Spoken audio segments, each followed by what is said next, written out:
ሰላም እጅጉን የተወደዳችሁና የተከበራችሁ የአሁን ስፖርት አድማጭ ተመልካቾቻችን እንደምን ዋላችሁ።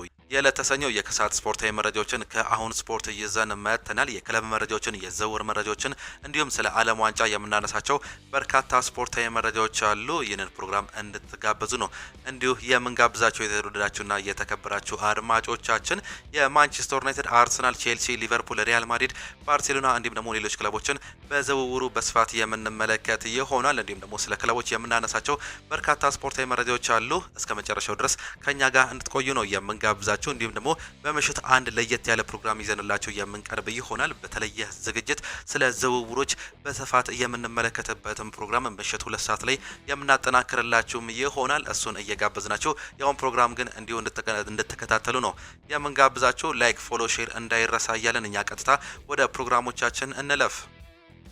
አርሰናል የተወሰኑ የእንግሊዝ ፕሪሚየር ሊግ አማካዮችን እየተከታተለ እንደሚገኝ እየተገለጸም ይገኛል። ሞርጋን ሮጀርስ ቅድሚያ የተሰጠው ኢላማ ነው። ነገር ግን አርቴታ በፕሪሚየር ሊጉ ልምድ ያለው ተጫዋች ላይ ከፍተኛ ፍላጎት አለው። እንዲሁም ደግሞ ከአንድ በላይ የፕሪሚየር ሊግ ኮከብ ቢያስፈርሙ አስገራሚ እንደማይሆን መረጃዎች እየወጡም ይገኛሉ። በአሁኑ ሰዓት ላይ እንግዲህ የተለያዩ ተጫዋቾችን እየተመለከቱም ይገኛሉ። በክንፍ አጥቂ ቦታ ላይ ሞርጋን ሮጀርስን በቅድሚያ የሚከታተሉት ተጫዋች ነው። ሌላኛው በአማካይ ቦታ ላይ እንግዲህ በአሁኑ ሰዓት ላይ ስሙ የሚያዘው ማቲያስ ፈርናንዴዝ ነው። አማካይ ስፍራቸውንም እንዲሁ ለማጠናከር እያሰቡ እንደሚገኝ መከተሉን ተከትሎ ሌሎች ተጫዋቾችንም እንዲሁ በአርሰናል ራዳር ውስጥም ከምንሰማቸው መረጃዎች መካከል መሆኑን እንዲሁ ሰማን። በሞርጋን ሮጀርስ ዝውውር ላይ ለአርሰናል አዲስ ተፎካካሪ ብቅ ማለቱን ኢልናሽናል እያስነበበም ይገኛል። ሪያል ማድሪድ ለአስቶን ቪላው አጥቂ ሞርጋን ሮጀርስ የ100 ሚሊዮን የዝውውር ጥያቄ ለማቅረብ እያሰበበት እንደሚገኝ ነው የተገለጸው። አስቶን ቪላ የ23 ዓመቱን ተጫዋች እስከ 2031 በሚያቆይ ረጅም ውል ስላስፈረመው ለመሸጥ ምንም አይነት ጫና የለበትም። በዚህም የተነሳ ገንዘቡ ከፍ ሊል እንደሚችል እየተገለጸም ይገኛል። አሰልጣኝ ሚኬል አርቴታ ለዚህ ተጫዋች የማይደራደሩበት እንዲሁም እጅግ በጣም የሚፈልጉት ተጫዋች መሆኑ ከዚህ በፊትም ተገልጾም ነበር። ቤን ጃኮብስ አንድ መረጃን ይዞ መውጣትም ችሎም ነበር። ኢታ ኢዮንግ አሁን ወደ እንግሊዝ ፕሪሚየር ሊግ ወይም ደግሞ ወደ እንግሊዝ መዘዋወር ቅድሚያ የሚሰጠው ጉዳይ ነው። ሁለት የፕሪሚየር ሊግ ክለቦች እንዲሁም ከሌቫንት ጋር ግንኙነት ማድረጋቸው እየተገለጸም ይገኛል። ከቱርኩ ፍላጎትም አላቸው። ሌቫንት ለተጫዋቹ 30 ሚሊዮን ዩሮ በላይም ይፈልጋሉ ሲልም ተገልጾም ነበር። ከዚህ በፊት እንግዲህ በጥር ዝውውር መስኮት እየተጫዋች ከአርሰናል ጋር ስሙ ተያይዞም ነበር። ምናልባትም አሁንም ቢሆን ስሙ ከአርሰናል ጋር የሚያያዝበት እድል እንዳለ በአርሰናል መረጃዎቻችን ከሰማናቸው ቅድሚያ ከምንሰጣቸው መረጃዎችም አንዱም ነው።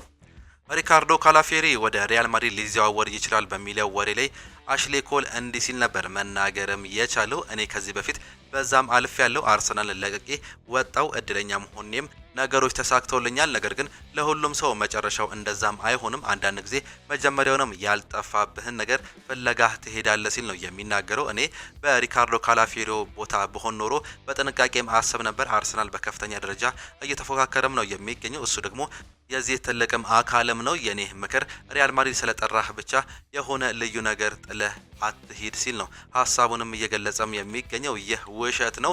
ይህ ነገር ምናልባትም ከባድ ሊያደርገውም ይችላል። እንደ ምሳሌ ኪሊያን ምባፔን በቅርቡ መመልከት እንደምንችል ፍንጭ መስጠቱን የሰማን ሲሆን ሪካርዶ ካላፊዮሪ በአሁኑ ሰዓት ላይ በአውሮፓ ሻምፒዮንስ ሊግ ጭምር እስከ ፍጻሜ የሄደ ክለብ እንዳለው እንዲሁም ደግሞ ከፍተኛ ተፎካካሪ መሆኑን ያነሳ ሲሆን በአርሰናል መቆየት እጅግ በጣም ጥቅም አለው ሲል ነው እየገለጸ የሚገኘው። ነገር ግን እኔ በዛ ቦታ ላይ እድለኛ ሁኜ ወደ ቼልሲ መሄዴ ለእኔ ጥቅም ሰጥቶልኛል። ነገር ግን ሁሌም ቢሆን ጥቅም ወይም ደግሞ እድል አብሮ አይሆንም ሲል ሀሳብ መስጠቱን ከአርሰናል የሰማናቸው መረጃዎችም ናቸው። በማንቸስተር ዩናይትዶች እንግዲህ ማንቸስተር ዩናይትድ ማርኮ ኩሬላን ለማስፈረም የሚደረገውን ፍክክር ከማንቸስተር ሲቲ ጋር ተቀላቅሏል ይለናል ሙንዶ ዲፖርቲቮ። ከስፔን የወጣው መረጃ የሚያሳየው ስፔናዊ ዋጋ ከ40 እስከ 50 ሚሊዮን ዩሮ ተለጥፎበታልም። የተጫዋቹ ምርጫ ወደ ቀድሞ በባርሴሎና መመለስ ሲሆን ከዓለም ዋንጫ በኋላ ውሳኔውን ያሳውቃል ተብሎ ይጠበቃል። ነገር ግን በእንግሊዝ ሁለቱ የማንቸስተር ከተማ ክለቦች እጅግ በጣም የሚፈልጉት ተጫዋች ነው። በተለይም እንግዲህ ሁለቱም በዛ ቦታ ላይ ራሳቸውን ማጠናከር ይፈልጋሉ። በእርግጥ በሁለቱም ክለቦች መካከል ሉክ ሾው በማንቸስተር ዩናይትድ እንዲሁም ደግሞ ኒኮ ኦሪሊ ማንቸስተር ሲቲ በኩል ጥሩ አመትን ያሳለፉ ተጫዋቾችም ናቸው። ነገር ግን ይህ ነገር ምናልባትም አንድ ተጫዋች ቦታ ብቻ በዛ ቦታ ላይ የሚያዝ ጥቅም እንደሌለው ያውቃሉ። በተለያዩ ሊጎች ላይ እንዲሁም ደግሞ በአውሮፓ ላይ መወዳደራቸውን ተከትሎ ያንን ቦታ ለማጠናከር ማርኮ ኩሬላን እንደመረጡት ነው እየተገለጸ የሚገኘው። ማንቸስተር ሲቲ ከዚህ በፊት ከሉዊስ ሃል እንዲሁም ደግሞ ቲኖ ሊቨርማንቶ ጋር ስሙ መያያዙ የምናስታውሰውም ጉዳይ ነው። በሁለቱም ቦታ እንዲሁ ራሳቸውን ለማጠናከር ማንቸስተር ዩናይትድ በአሁኑ ሰዓት ላይ የሉዊስ ሃልን ጉዳይ እንዲሁ በአጽንኦት ይዞት እንደሚገኝም ከሰማናቸው መረጃዎች መካከል እንዲሁ በቅርበት ከሰማናቸው መረጃዎች ይካተታሉ። ሌላኛው ማንቸስተር ዩናይትድ ኦሬል ቹዋሚኒን ለማስፈረም ቢፈልግም አዲሱ የሪያል ማድሪድ አሰልጣኝ ጆዜ ሞሪኒዮ ፈረንሳዊውን አማካይ በቡድን ውስጥ ለማቆየት እንደሚፈልግም ተዘግቧል። በተለይም ፍሎሬንቲኖ ፔሬዝ መመረጣቸውን ተከትሎ እንግዲህ አሰልጣኝ ጆዜ ሞሪኒዮ ይህን ተጫዋች እንደሚፈልጉት መረጃዎች በስፋትም ያመላክታሉ። ሌላኛው የኤደርሰን ዝውውር መች ይጠናቀቃል የሚለውን ስንመለከት ብራዚላዊ አማካይ ኤደርሰን ከማንቸስተር ዩናይትድ ጋር ለመቀላቀል ከሙሉ ስምምነት ላይ መድረሱ ይታወቃል። ተጫዋቹ በጥቂት ቀናት ውስጥም በይፋ ከማንቸስተር ዩናይትድ ጋር ይቀላቀላል ተብሎ ሲጠበቅም ነበር። ሆኖም ተጫዋቹ ዘግይቶ ለሀገሩ ብሔራዊ ቡድን ለዓለም ዋንጫው በደረሰው ጥሪ ምክንያት አሁን ዝውውሩ የሚቋጭበት ጊዜ ላይ ሲገኝ እንደሚችልም ተጠቁሟል። በዚህም መሰረት እንግዲህ ተጫዋቹ ብራዚል በዓለም ዋንጫ ውድድር ላይ የሚኖራት ጊዜ ሲጠናቀቅ የማንቸስተር ከተማ መብረርም ይችላል። የሕክምና ምርመራዎችንም እንዲሁ የቪዛ ሁኔታዎችን በማጠናቀቅ በማንቸስተር ዩናይትድ በይፋ ይቀላቀላል ተብሎ እንደሚጠበቅ የሜን ዘገባ እያሳየም ይገኛል። ይህ ተጫዋች እንግዲህ በዓለም ዋንጫው የመሳተፍ እድሉን በተለይም ለማንቸስተር ዩናይትድ እንደሚፈርም ካሳወቀ በኋላ ነበር እንግዲህ በነጋታው ይህን ነገር መስማትም የቻለው። ይህም እንግዲህ ትልቅ እድሎችን ይዞለት እንደመጣ በርካቶችም ለራሳቸው እየዘገቡም ይገኛሉ። ሳሙኤል ሉኸረስት ይናገራል። አዳም ዋርተን ከክሪስታል ፓላስ የኮንፈረንስ ሊግ ዋንጫን ካሳካ በኋላ አሁን የአውሮፓ ሻምፒዮንስ ሊግ ተሳታፊ የሆነ ክለብን መቀላቀል ይፈልጋል ሲል ነው በሜን ላይ እየዘገበም የሚገኘው። ይህን ፍላጎት በስፋትም እንዲሁ እየገለጸም ይገኛል። በአሁኑ ሰዓት ላይ አርሰናል እንዲሁም ማንቸስተር ዩናይትድ የዚህ ተጫዋች ፈላጊ ናቸው። በተለይም ማንቸስተር ዩናይትድ የአማካይ ስፍራ ቦታቸውን ለማጠናከር ሲሉ የተለያዩ ስሞችን እየሰማን እንገኛለን። ምንም እንኳን በቅርብ ጊዜያት የአዳም ዋርተን ከማንቸስተር ዩናይትድ ጋር ስሙ ባይያያዝም ይህን ተጫዋች እንደሚፈልጉት ነው እየተገለጸም የሚገኘው። የአሰልጣኙ መልቀቅን ተከትሎ ምናልባትም ተጫዋቹም እንዲህ የመልቀቅ እድሉ እጅግ በጣም ይሰፋልም ተብሏል። ማንቸስተር ዩናይትድ እነማንን እየተከታተለ ነው የሚለውን ደግሞ እንመልከት። ማንቸስተር ዩናይትድ በዚህ የክረምት የዝውውር መስኮት ሁነኛ የአማካይ ስፍራ ተጫዋች ማስፈረም አይቀሬ እንደሆነ እየተገለጸም ነው የሚገኘው። ይህንንም ተከትሎ የማንቸስተር ዩናይትድ ባለስልጣናት በቦታው በርከት ያሉ ኢላማዎችን በመያዝ ክትትል እያደረጉ እንደሚገኙም ተመላክቷል። ማንቸስተር ዩናይትድ በንቃት እየተከታተላቸው የሚገኙ ተጫዋቾችን ስንመለከት እንግዲህ ዋነኛው ተጫዋች ኤሊዮት አንደርሰን ነው። ይህ እንግሊዛዊ ተጫዋች በኖቲንጋም ፎረስት በዚህ ዓመት ያሳየው አቋም እጅግ በጣም የተደለቀለት ነው። በተለይም የካርሎስ ካሴሚሮ መልቀቅን ተከትሎ እሱን ማምጣት ለማንቸስተር ዩናይትድ ያን ቦታ በትክክለኝነት ይተካዋል ብለውም ያምናሉ። ይህንንም ተከትሎ ምርጫዎችን እንዲሁም ደግሞ ሙከራዎችን እያደረጉም ይገኛሉ። ውሃ ሰማዮቹም የዚህ ተጫዋች ፈላጊ ሲሆኑ ነገር ግን ኤሊዮት አንደርሰን እስከ 120 ሚሊዮን ፓውንድ ይጠየቅበታል ማለቱን ተከትሎ ለማንቸስተር ዩናይትድ አዳጋች መሆኑ ነው መረጃዎች እያሳዩም ይገኛሉ። ማንቸስተር ዩናይትድም ለአንድ ተጫዋች ይህን ያህል ገንዘብ ማውጣት እንደማይፈልግ ነው መረጃዎችን ከዚህ በፊትም ሰምተንም የነበረው። ሌላኛው ካርሎስ ባሌባ ነው። ይህ ተጫዋች አምና በማንቸስተር ራዳር ውስጥ ሆኖ ጥያቄዎችን አቅርበው ቢሆንም እንግዲህ ብራይተን ኤንድ ሆቭ አልቢዮን ይህን ተጫዋች የመልቀቅ ምንም አይነት ፍላጎት እንደሌላቸው ተገልጾም ነበር። በዚህም የተነሳ ይህ ተጫዋች በዚህ ዓመት ምናልባትም ማንቸስተር ዩናይትድ በቀጣይ ዓመት አስፈርመዋለሁ ብሎ ቢናገርም እንግዲህ በዚህ ዓመት ያሳየው አቋም መውረዱን ተከትሎ ማንቸስተር ዩናይትዶች ጥርጣሬ ገብቷቸዋል። ቢሆንም ግን ራዳር ውስጥ ያለም ተጫዋች ነው። ሳንድሮ ቶናሌ ከኒውካስል ዩናይትድ ጋር የመለያየት ፍላጎት ማሳየቱን ተከትሎ አሁን በርካቶቹ እየፈለጉት ይገኛሉ። ማንቸስተር ዩናይትድ፣ ማንቸስተር ሲቲ፣ አርሰናልን ጨምሮ የጣሊያን ክለቦች የዚህ ተጫዋች ከፍተኛ ፈላጊ ሆነው ብቅ ማለትም ችሏል። ኒውካስል ዩናይትዶች ግን በተለይም እንደ አንቶኒ ጎርደን ያሉ ተጫዋቾች መልቀቃቸውን ተከትሎ ይህን ተጫዋች በቀላሉ ይለቋል ተብሎ የማይጠበቅም ጉዳይ ነው። ሌላኛው አዳም ዋርት ነው። የእንግሊዛዊ ተጫዋች እንግዲህ እንደነገርናቸው የመልቀቅ ፍላጎትም አለው። በርንማውዝ የሚጫወተው አሌክስ ስኮትም ከማንቸስተር ዩናይትድ ጋር ስሙ በስፋት እየተያዘም ይገኛል። የዚህ ዓመት ድንቅ አቋሙን እንግዲህ በበርንማውዝ በአሰልጣኝ አንዶኒ ኢራኦላ ስር ያሳየም ተጫዋች ነው። ዌስትሃም ማቲያስ ፈርናንዴዝን አለቀም ብሎ ቢገግምም ማንቸስተር ዩናይትድ ለዚህ ተጫዋች እስከ 70 ሚሊዮን ፓውንድ ድረስ የሚጠጋ ገንዘብ አውጥቶ የግሉ ለማድረግ እንደሚሞክር መረጃዎችም ያሳያሉ። ይህ የ21 ዓመት ፖርቹጋላዊ ተጫዋች እንግዲህ በበርካቶቹ እየታደነም ነው የሚገኘው። ይህንን ዘገባ ሳሙኤል ሉኸረስት የሰጠንን መረጃም አድርገን አጠናከርን። ጆዜ ሞሪኖ ኦሬል ቹዋሚኒን ማቆየት እንደሚፈልጉም በስፋትም እየተገለጸም ይገኛል። ፖርቹጋላዊ ቆፍጣና አሰልጣኝ ጆዜ ሞሪኖ በቀጣይ በይፋ የሪያል ማድሪድ ኃላፊነትን እንደሚረከቡም ይጠበቃል። ይህንንም ተከትሎ አሰልጣኙ በሎስ ብላንኮዎቹ ቤት እንደ ወሳኝ ውሳኔዎች እንደሚያስተላልፍ ነው የተገለጸው። ከነዚህም ውስጥ አንዱ ፈረንሳዊን አማካይ ኦሬል ቹዋሚኒ ማቆየት እንደሆነም ነው የተገለጸው። አሰልጣኝ ጆዜ ሞሪኖ ይህንን ውሳኔዎችን ለክለቡ ማሳወቃቸውም ተዘግቧል። ማንቸስተር ዩናይትድ አማካዩን በክለቡ ቤት የፈጠረውን ውዝግብ ተከትሎ የተፈጠረውን እድል በመጠቀም ተጫዋቹን ለማስፈረም ፍላጎት አሳድሮ እንደነበር የሚታወስ ጉዳይ ነው ሲል ሳሙኤል ሉኸረስትም አስነብበን።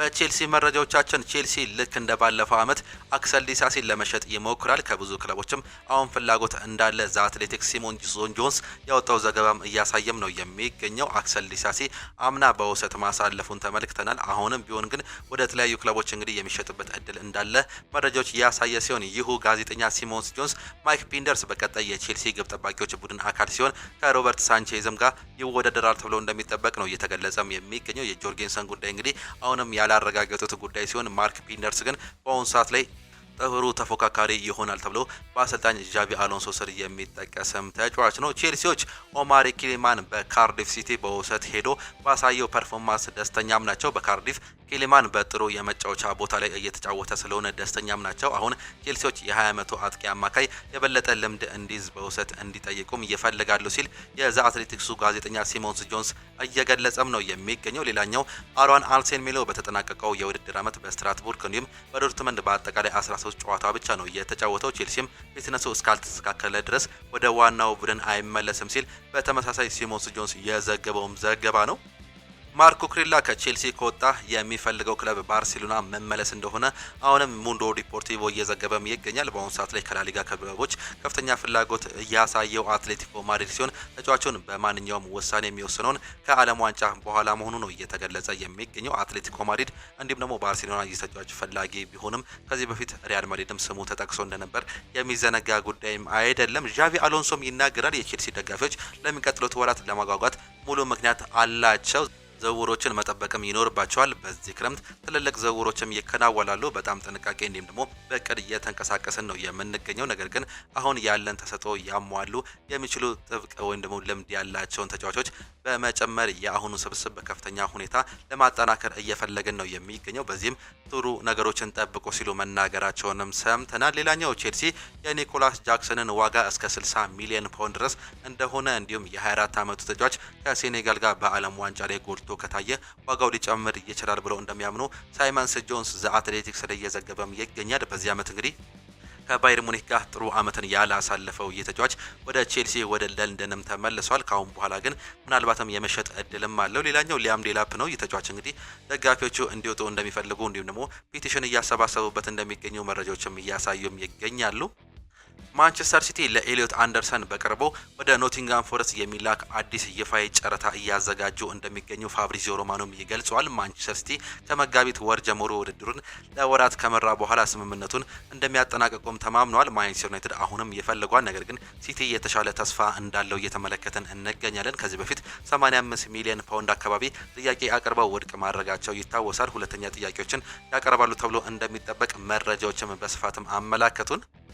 ኤምሪክ ላፖርት ስለሱ ከሲቲ ጋር በአውሮፓ ሻምፒዮንስ ሊግ ያሳተፈውን ጊዜ እንዲህ ሲልም ይናገራል። ከቶተናም ጋር በተጫወትነው ጨዋታ የተሸነፍነው በፈርናንዶ ሎሬንቴ የእጅ ኳስም ምክንያትም ነው። በቀጣዩ ዓመት ከነሱ ጋር በተደረገው የመጀመሪያ ጨዋታ ኳሱን ወደ ጋብሪኤል ጂሰስም አሻገርኩት። ኳሱ ራሴንና እጄን ነካ። ቫር ደግሞ ሃንድቦል አለ።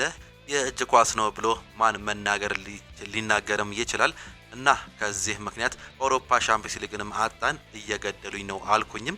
እንዲሁም ከቶተናም ጋር በተጫወትነው ጨዋታ ብዙ የፍትህ የጎደለውም ነገርም ነበር እምላለው። በየአመቱ ተመሳሳይ ሁኔታ ውስጥ እንገባም ነበር። ከቶተናም ጋር ፔናልቲ አመለጠን፣ አጉዌሮ ነበር። ከዛም እሱ እጅ በጎል አስቆጠሩ። ከሊቨርፑል ጋር ደግሞ ኦፍሳይድ ተባለ። እውነቱ ግን ኦፍሳይድ አልነበረም፣ ትንንሽ ዝርዝሮችም ናቸው ሲል እንዲሁ ይናገራል። ልክ እንደ ፕሪሚየር ሊጉ ብዙ ሻምፒዮንስ ሊግ ላይ መሳተፍ እንችልም ነበር። በ6 ዓመታት ውስጥ 5 ሻምፒዮንስ ሊግ ዋንጫዎችን ማሸነፍ እንችልም ነበር። ሞኝ ስህተቶች አይምሮ እያጣሁም መጣው። ሁሉ ጊዜ አይ ነው የምለው ይህ ትራውማ ነው አይደል? እንደዚህ አይነት ጨዋታዎች ሁሌም ከባድ ናቸው ሲል ለራሱም ይናገራል በአንድ ፖድካስት ላይ። ሊቨርፑል የክንፍ መስመር ተጫዋች ለማስፈረም በጣም ተደምጧል እየተባለም ይገኛል። ወደ ክለቡ የሚመጡ የክንፍ ተጫዋቾችን በተመለከተ ሊቨርፑል እንቅስቃሴ እንደሚያደርግ እርግጠኛ ነኝ ሲል ፋብሪዚዮ ሮማኖም እየገለጸም ይገኛል። የያንዲ አማንዴ ጉዳይ አሁንም የሚያዝ ጉዳይ መሆኑ መረጃዎች እያሳዩም ይገኛሉ። ሌላኛው ጆርዳን ፒክፎርድ ስለ ሪዮ ኑጎማ ከኒውዚላንድ ጋር ባሳየው ጨዋታ ላይ እንዲህ ሲል ይናገራል። ጥሩ ብቃት ነበረው፣ ምንም አላስደነገጠውም ሲልም ይናገራል። በሊቨርፑል በጣም ጥሩ የውድድር ዘመንም አሳልፏል። አሰልጣኙም የመጀመሪያ የውድድር ዘመኑ እንዲጫወት እድል ሰጠው። እናም ምን ያህል ጥሩ እንደሆነም አሳይቷል። በእንግሊዝ ብሔራዊ ቡድንም አሁንም ጥሩ ነገር እያሳየን ይገኛል። ምንም እንኳን በዓለም ዋንጫው ባይሳተፍም ይህ ግን ትልቅ ልምድ ይሆንለታል ሲልም ነው የገለጸው።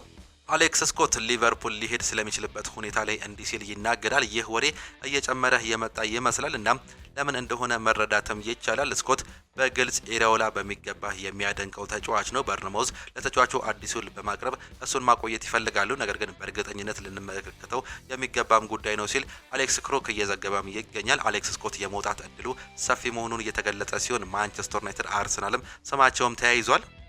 ፋብሪዚዮ ሮማኖ እንደተናገረው ከሆነ ኮዲ ጋክፖን በተመለከተ አንድ ክለብ ጥያቄ ይዞ እየመጣ እንደሆነ እስቲ እንመልከት ሲል ነው የሚገልጸው። በኮዲ ጋክፖ ላይ ፍላጎት ያለው ክለብም አለ። ከዚያ እሱ ይቆያል ወይም ደግሞ ይለቃል የሚለው የሚወሰነው በሊቨርፑል ነው። ይህም ከአሰልጣኙ አንዶኒ ኢራኦላ ጋር በመሆን የክለቡ ውሳኔ የሚወሰን ይሆናል። ነገር ግን በሚቀጥሉት ጊዜያት መመልከት ያለብን ሌላኛው ሰፊ ዘገባ ወይም ደግሞ ዝውውር ነው ሲልም ዘግቦናል። ሪያል ማድሪድ ኢብራሂማ ኮናቴን እስከ 2030 ድረስ በሚያቆይ ኮንትራት ማስፈረሙም ተረጋግጧል። በኮናቴ እንዲሁም ሪያል ማድሪድ መካከል የሚፈረሙ ጥቃቅን ጉዳዮች ሳይቀር ተጠናቋል። አሁን ላይ ምንም የሚፈጸም ጉዳይም የለም፣ ሁሉም ነገርም ተጠናቋል ሲልም እንዲሁ ከሪያል ማድሪድ የወጡ ዜናዎች የሚያሳዩ ሲሆን ኮናቴ ሪያል ማድሪድ ከዓለም ዋንጫው መልስ የሚቀላቀል መሆኑም ተረጋግጧል። ማርካ አንድ ዘገባን ይዞ መውጣትም ችሏል። ጆዜ ሞሪኖ በሪያል ማድሪድ ቤት የሚገጥመው ትልቁ ፈተና እንዲሁም ደግሞ ግብ መከላከሉን ዳግም መገንባት አይደለም፣ ይልቁንም በቪኒሲዮስ ጁኒየር ኪሊያን ምባፔ ባላንስ መፍጠርም ነው። ጆዜ ሞሪኖ እንደ ግዴታ የተሰጠው ኃላፊነት የሁለቱንም ምርጥ ብቃት በተመሳሳይ ጊዜ በማውጣት ባላንስ ባለው የጋራ ውጤት የሚያመጣ ሲስተም መፍጠር እንደሆነ ማርካ እያስነበበን የሚገኝ መረጃ ነው። በዓለም ዋንጫ መረጃዎቻችን እንግዲህ ሮናልድ ኩማን ይናገራሉ።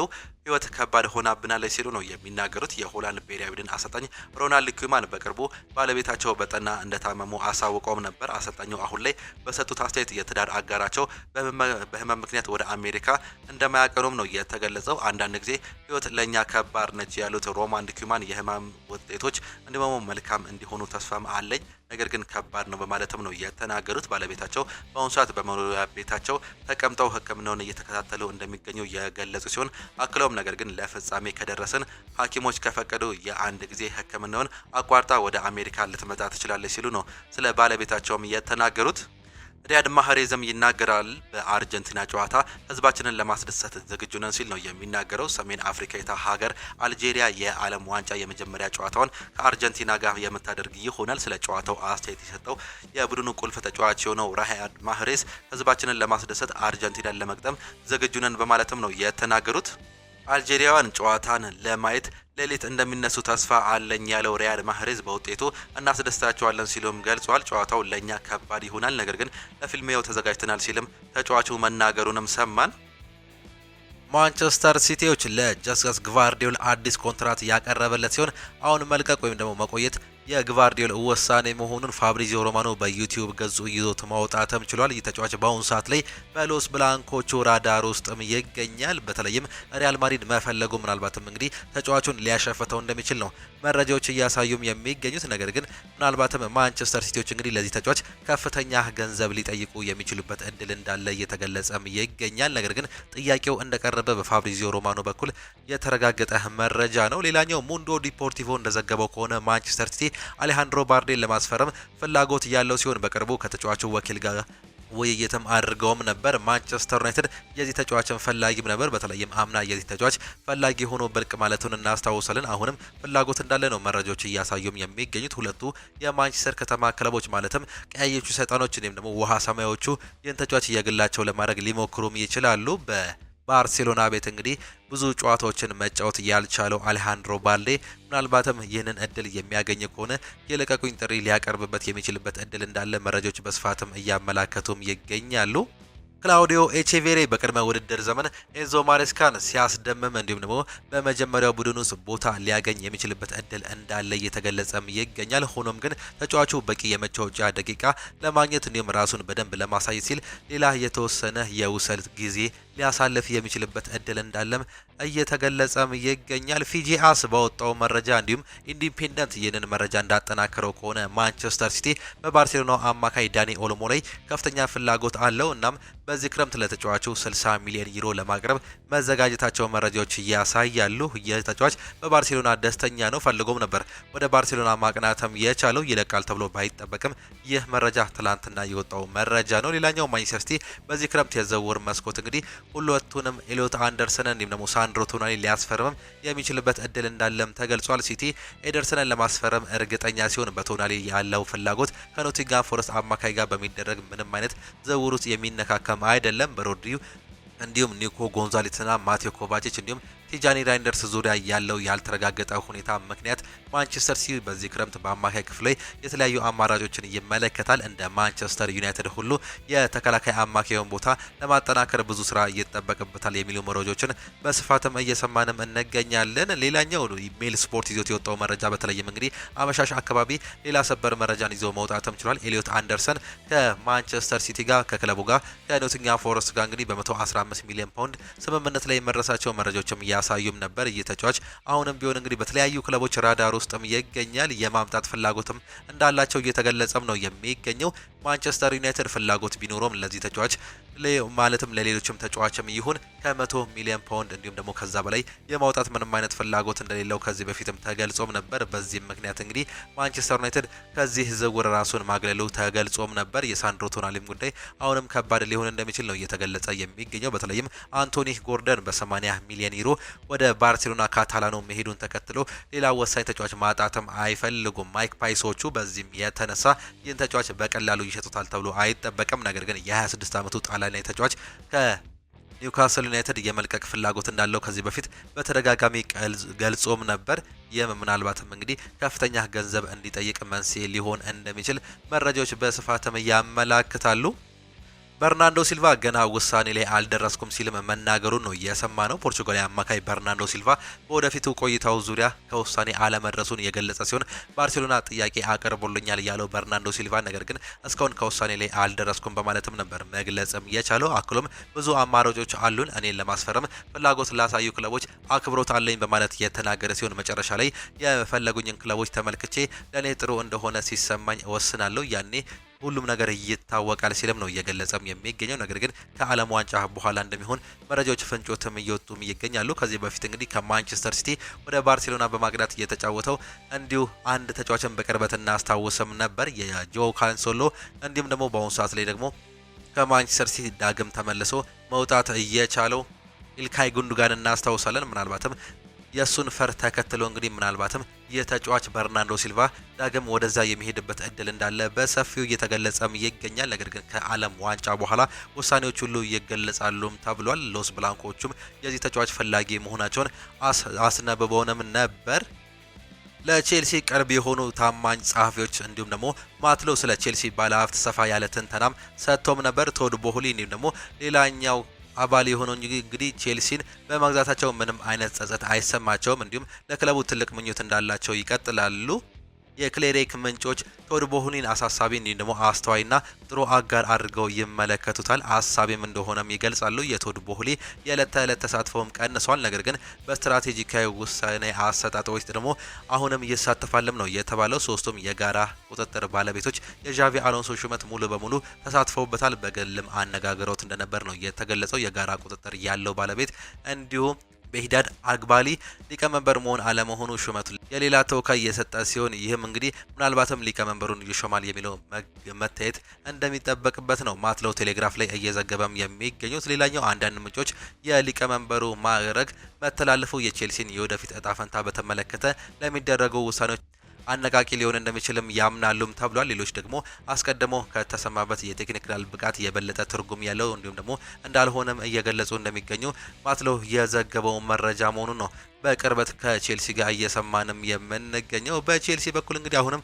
የተለያዩ ነገሮች እየወጡም ይገኛሉ። ማትሎ እንዳስነበበው ከሆነ ለአሎንሶ ዋና አሰልጣኝ ከመሆን ይልቅ የማኔጅመንት ማዕረግ ከሰጡት እንዲሁም ከቀደሙት ዋና አሰልጣኝ የበለጠ ትርጉም ያለው ድምጽ እንደሚሰጡት ቃል ከገቡለት በኋላ የቶድ ቦህሊ እንዲሁም ደግሞ የአግባህሊ የተለያዩ አቀራረቦች ይለወጥ እንደሆነ የሚታይ ይሆናል ሲልም እንዲሁ ስለ ዋናዎቹ ሰዎችም ይገልጻሉ። ቶድ ቦህሊ ማውሪሲዮ ፖቼቲኖ ለሁለተኛ የውድድር ዘመን በአሰልጣኝነት እንዲቀጥል እንደፈለገ ቢታመንም በስተመጨረሻ ግን በክለብ ውስጥ ባለው አብላጫ ድምጽ አለመተካቱ ነው እየተገለጸም የሚገኘው። ፖቼቲኖ ከዛም በኋላ ከመጨረሻው ጨዋታ በፊትም ከቶድ ቦህሊ ጋር እራት እንደበላ ገልጾም ነበር። ነገር ግን ከሁለት ቀናት በኋላ ከቤግዳድ አግባህሊ ጋር የተደረገው ስብሰባ እጣ ፈንታውን እንዲሁ መወሰኑ ነው እየተረጋገጠም የሚገኘው። ቸልሲ በስተመጨረሻ ስለ ማሬስካ መልቀቅ እንዲሁም በማንቸስተር ሲቲ ስለ መሾሙ ዝርዝር በመጨረሻም እውነታ እንደወጣም ያምናሉ ሲል እንዲሁ ማትሎ በስፋት ያወጣው መረጃም በቼልሲ ቤትም ሰማን። ስቲቭ ዊሊያምስም ይናገራል። በዓለም ዋንጫው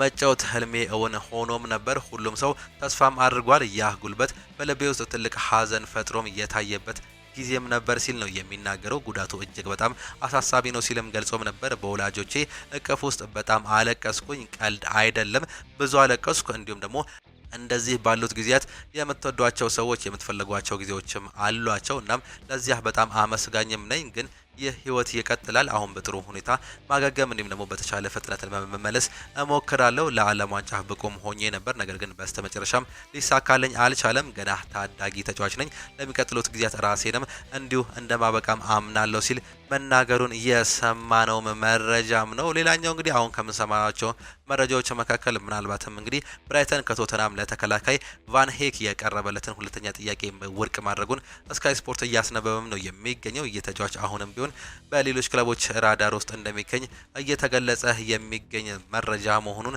ከሰማናቸው መረጃዎች መካከል አንዱም ነው።